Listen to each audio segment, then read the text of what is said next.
Mga kapuso, arestado ang 28 anyos nga lalaki nga si alias Kenneth matapos tuyo magpasulod sa illegal nga droga sa nagbisita ini sa isa ka PDL sa Antique Rehabilitation Center sa San Jose, Antique kahapon sang hapon. Sa investigasyon sa San Jose Police, gintago sa underwear sang suspect ang 2.6 grams ng suspected shabu nga nagabalor sa masobra 17,000 pesos. Ginpaidalom na ang na-recover nga droga sa laboratory examination.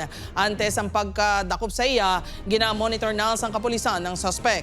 Preso na ang suspect kang nagapangatubang sa paglapas sa attempted transportation delivery of illegal drugs kag possession of dangerous drugs.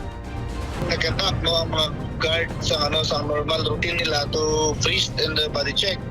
And later on, kita nakatago sa kilid sa underwear niya ang 100 peso bill. Pagbukas kang kwarta, ito nakasunod ang suspected shabu.